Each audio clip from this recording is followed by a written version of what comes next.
Telugu capital భక్తి టీవీకి స్వాగతం సుస్వాగతం. నేను శ్రీలక్ష్మి. ఈరోజు మనతో ఆధ్యాత్మికవేత్త ఆస్ట్రాలజిస్ట్ శ్రీ హరిప్రియ గారు ఉన్నారు. హరిప్రియ గారు నమస్కారం అండి. నమస్తే అమ్మా. హరిప్రియ గారు, శివరాత్రి వస్తుంది కదా, అన్ని సందేహాలే. దేహమే సందేహము. అవును, దేహమే. నాకు సందేహాలు ఇంకా ఎక్కువ. మీ సందేహాలు ప్రజలకు ఉపయోగాలు. శివరాత్రి రోజు ఉపవాసం మనం చేస్తాం కదా. అవును. ఆ స్వామికి ఏం పెట్టాలి, అసలు ఎలా స్నానం చేయాలి, ఎలా ఆ రోజు ఆచరించాల్సిన విధులన్నీ వరుస క్రమంలో చెప్పండి. తప్పకుండా, నా భాగ్యం. అయితే బ్రహ్మీ ముహూర్తంలో లేవాలి. ఎప్పుడు పడితే అప్పుడు చేయకూడదు. స్నానాల్లో కూడా దైవ స్నానము, మానవ స్నానము, రాక్షస స్నానం అని 3 రకాలు ఉంటాయి. 3 స్నానాలు. మనకి తెలిసింది ఒకటే స్నానం అని ఒకటే తెలుసు.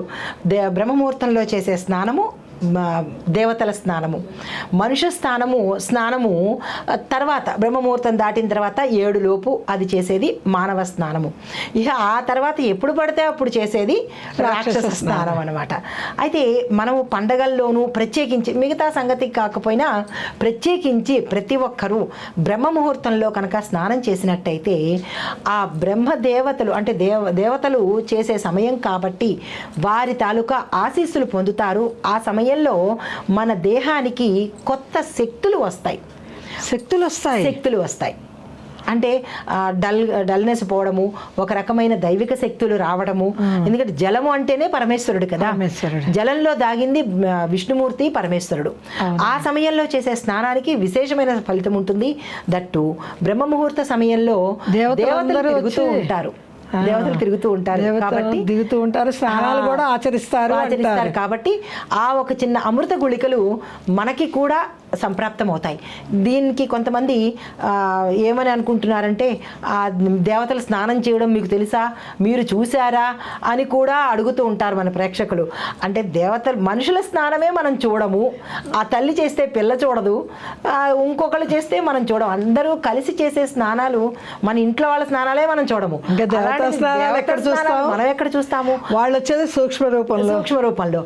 అంటే నేను దేవతల స్నానం చూస్తానని కాదు, ఇది మన పురాణ వాచనము, ఋషులు చెప్పినది కాబట్టి. మనం పీల్చుకునే గాలే రూపము, ఇవి లేవు.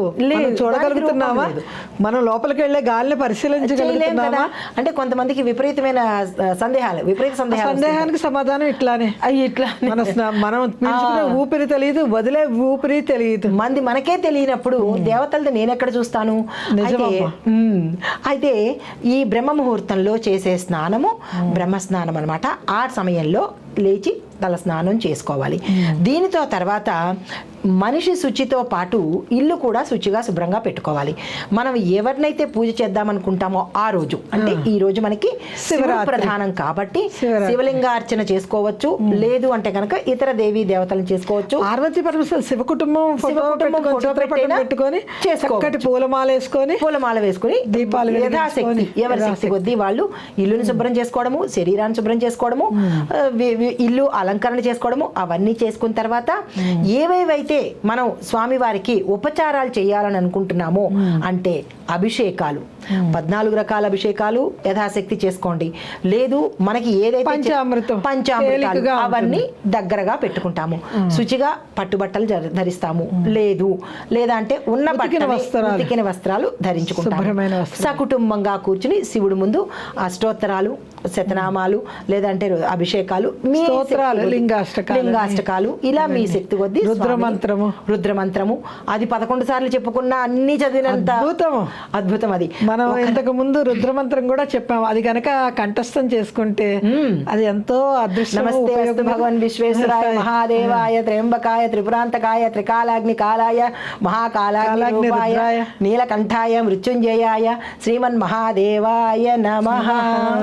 ఇది 11 సార్లు కనుక చదివినట్టయితే ఊపిరితిత్తుల్లో ఉండేవన్నీ పోతాయి, మంచి ఆరోగ్యం వస్తుందన్నమాట. అది ఆ మంత్రం చదువుతుంటే నాభిలోంచి ఒక రకమైన చాలా బాగుంటుందన్నమాట, ఆ వైబ్రేషన్స్ వస్తాయన్నమాట.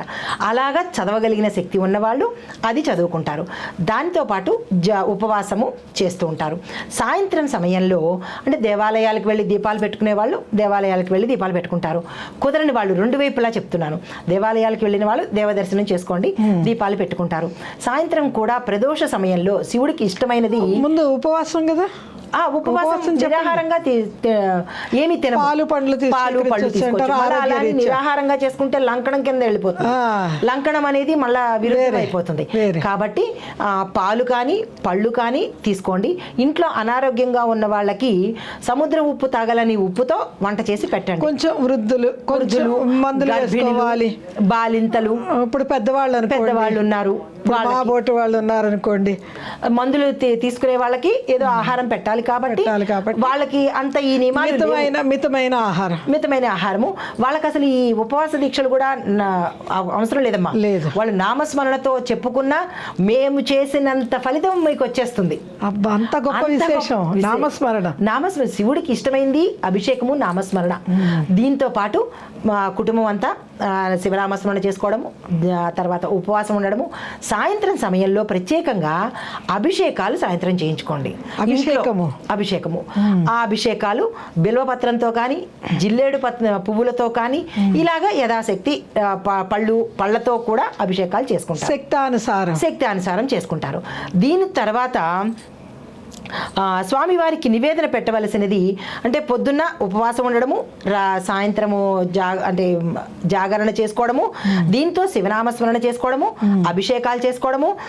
తర్వాత లింగోద్భవ సమయంలో మాత్రము ప్రత్యేకించి వీలున్న వాళ్ళు గుడికి వెళ్ళి ఆ లింగోద్భవ సమయం 12 గంటల నుంచి ప్రారంభమైన సమయంలో శివఘోష కనుక చేసినట్టయితే శివఘోష శివనామస్మరణతో అంటే ఓం నమ శివాయ అనుకోవచ్చు. ఓం నమ శివాయ, నమ శివాయ, ఓం నమ శివాయ, ఓం నమ శివాయ, ఓం నమ శివాయ, నమ శివాయ, ఓం నమ శివాయ.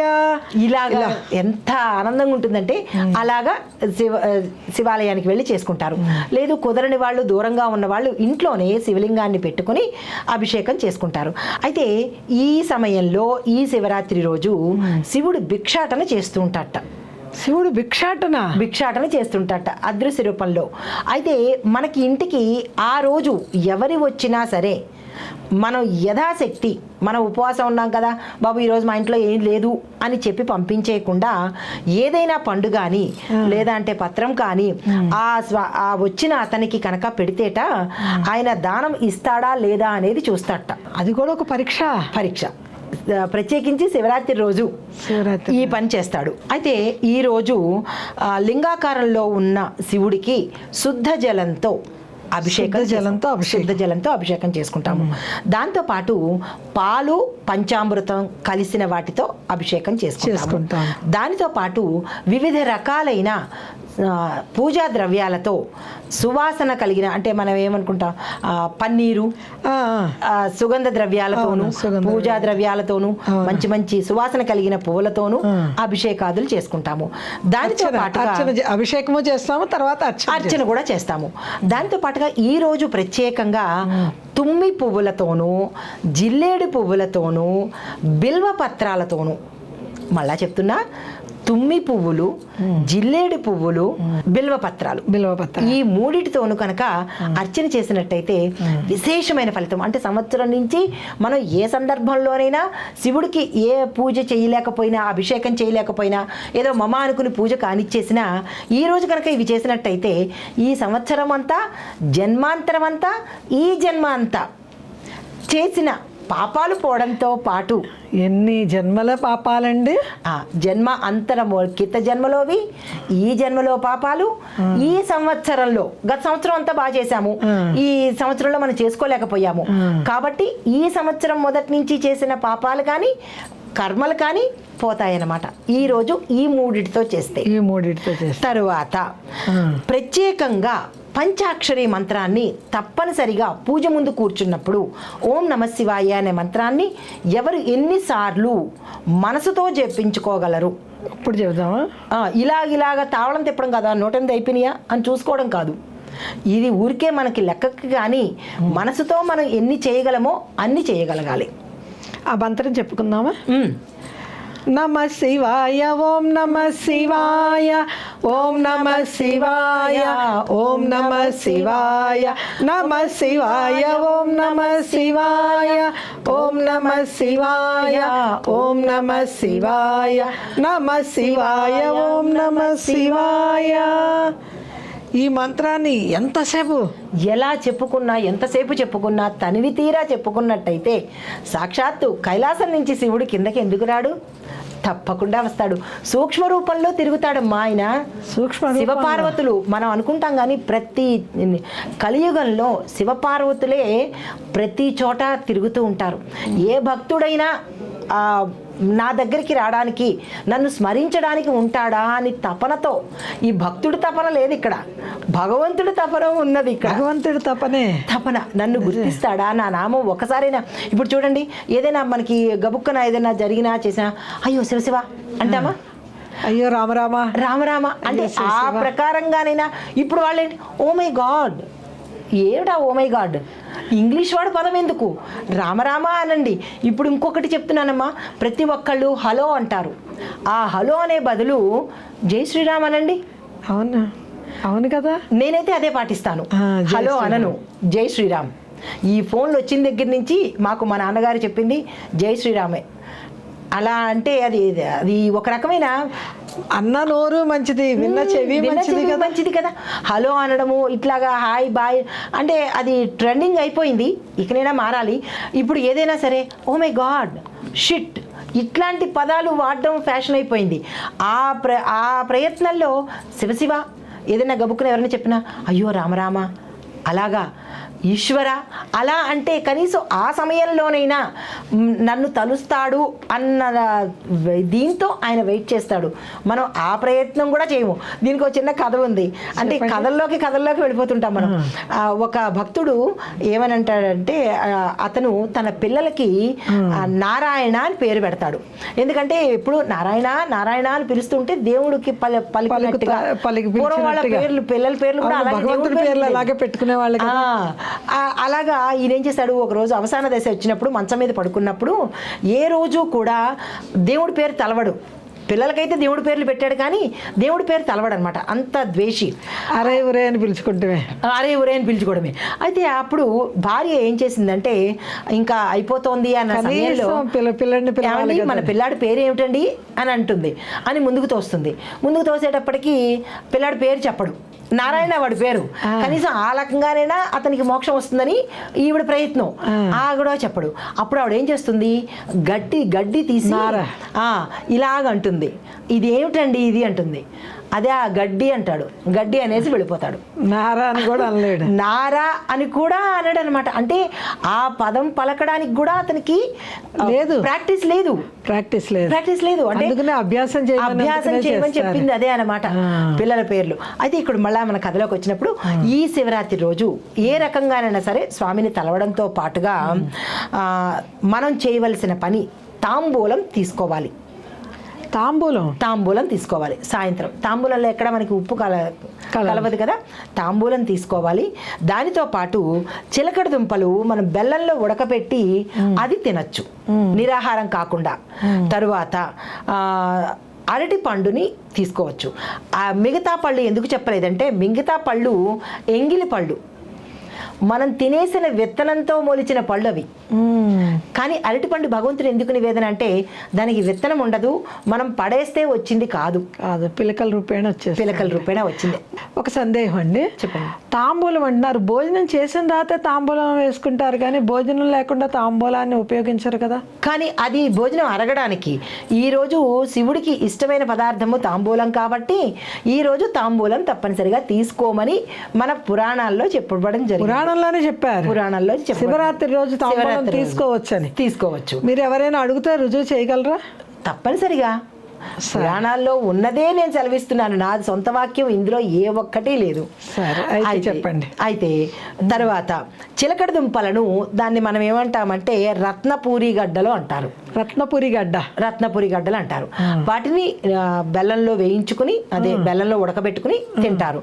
దీనితో పాటుగా జామ పండు కూడా మన విత్తనం వేస్తే వచ్చింది కాదు, మొక్క నుంచి వచ్చింది. ఎంగిలి పండు కాదు, జామ పండు ఎంగిలి పండు కాదు. అంటే ఎంగిలి పండు కాని పదార్థం ఏదైనా నివేదన చేయడము, మనం తీసుకోవడము శ్రేష్టం. ఈరోజు అరటిపండు, జామ పండు, చిలకడ దుంప, దీనితో పాటు ఖర్జూర పండు ఖర్జూరపు పండు. ఖర్జూర పండుని మనం దాన్ని, ఖర్జూరం విత్తనం ఉంటుంది కానీ అది మొక్కగా రాదు, మీరు గమనించారో లేదో. ఖర్జూరం అవును, అది మొక్క వస్తుంది, మామూలుగా మొలకొస్తుంది, అది రాదు, దానికి అలా రాదు, రాదు. ఖర్జూరం పండుకి రాదు, అది చెట్టు ద్వారా రావాల్సిందే. ఆ విత్తనం ఉపయోగపడుతుంది అనమాట. అయితే దీంతో పాటు అంటే తినవలసిన పదార్థాలు ఇవి, చేయవలసిన పూజా విధానము, దీంతో పాటుగా శివ అష్టోత్తరము, శివ పంచాక్షరి, ఇందాక మనం చెప్పుకున్నట్టుగా పంచాక్షరి అష్టోత్తరం చేసుకుని శతనామావళి. అయితే ఏమనుకోవచ్చు, ఇక్కడ చిన్న సందేహం రావచ్చు, మనం ఇవాళంతా చక్కగా జాగారం చేసాము, తెల్లారి సుష్టిగా భోంచేసి మధ్యాహ్నం మంచం ఎక్కేద్దాం అని అనుకోవచ్చు. ఆటోమేటిక్గా నిద్రాదేవత వచ్చేస్తుంది కదా. ఆ నిద్రాదేవతకి శివుడు ఈ రోజు వరం ఇచ్చాట. ఏమని? మీరు ఈ రోజు శివరాత్రి రోజు జాగారం ఉండి ఉపవాసం చేసి వాళ్ళు నా నామాన్ని పఠించి ఎంతైతే పుణ్యం సంపాదించారో మరుసటి రోజు వాళ్ళు శుభ్రంగా తినేసి మంచం ఎక్కితే కనుక వాళ్ళ ఫలితం అంతా నువ్వు తీసుకో. అమ్మ బాబోయ్ అని ఈ ఒక్కరోజుకే నిద్రాదేవత తపస్సు చేసి అడుగుతుంది, స్వామి ఎవ్వరూ నాకు ఏ వరాలు ఇవ్వడం లేదు, మరి నాకు మోక్షం ఎట్లాగా అని అడిగితే కనుక అప్పుడు శివుడు వరమిస్తాడనమాట. నా మహాశివరాత్రి రోజు యథావిధిగా పూజ చేసుకుని జాగరణ ఉండి అభిషేకాలు చేసుకుని ఏ భక్తులైతే మరుసటి రోజు శుభ్రంగా తినేసి పడుకుంటారో వాళ్ళ పుణ్యాన్నంతా నీవు తీసేసుకో. అమ్మ బాబోయ్, నిద్రదేవతకు కూడా ఒక వరం ఉందన్నమాట. ఉంది. శివయ్య తక్కువడు కాదు, అందరికీ వరాలు ఇచ్చేశాడు. అప్పుడు ఆవిడ మనకి వీపున అంటుకొని ఉంటుంది. ఏమని? ఎప్పుడైతే పడుకోవడానికి రెడీగా చూస్తారా అన్న చూస్తూ నిద్ర వచ్చేటట్టుగా చేస్తాడు, అలసిపోయేటట్టుగా చేస్తుంది ఆవిడ. అలసట వచ్చేటట్టుగా. ఏమిటి అలసటమ్మా అసలు? ఏ పని చేశామని ఆ రోజు? అవును కదా. ఆవహించేసి ఆ పుణ్యం తీసుకోవడం కోసం మరుసటి రోజు మాత్రం తస్మాత్ జాగ్రత్తగానే ఉండాలి. ఫలితం పోతుంది కాబట్టి ఈ ఫలితాన్ని కాపాడుకోవాలంటే మళ్ళా మీరు సాయంత్రం ఉపవాసం చేసి, అంటే ఈ రోజంతా ఏమీ తినకుండా, అంటే ఏదైనా పళ్ళు పరాలాలు తీసుకుని ప్రదోష సమయంలో దీపం పెట్టుకుని ఆ రోజు రాత్రి నిద్రపోవడం సరి అయిన పద్ధతి. మరుసటి రోజు గురించి శివరాత్రి అయిపోయిన తర్వాత మరుసటి తినేసి పడుకోకుండా మళ్ళా సాయంత్రం శివాలయ దర్శనం చేసుకుని యథావిధిగా మనం పడుకుంటాం కదా సమయం, ఆ సమయంలో అప్పుడు నిద్రకు ఉపక్రమిస్తే మన పుణ్యం మన దగ్గర ఉంటుందన్నమాట. శివరాత్రి ఎలా చేయాలి నియమాలన్నీ మనకి ఈ ఎపిసోడ్ లో మీరు చెప్పారు. లాస్ట్ లో కొసమెరుపు ఏమిటంటే, కొసమెరుపు ఇంకా ఉందంటారా? నిద్రపోవద్దు, మరుసటి రోజు నిద్రపోవద్దు, జాగ్రత్తగా ఏదైనా పని పెట్టుకోండి, లేదా అంటే ఏదో ఒకటి ఆ రోజు నిద్ర మాత్రం పోకండి. ఇంత విశిష్టత ఉంది మహాశివరాత్రి వెనకాల. మహాశివరాత్రి ప్రత్యేకత చాలా అద్భుతంగా వివరించారు. మన ప్రేక్షకులందరికీ శివరాత్రి శుభాకాంక్షలు.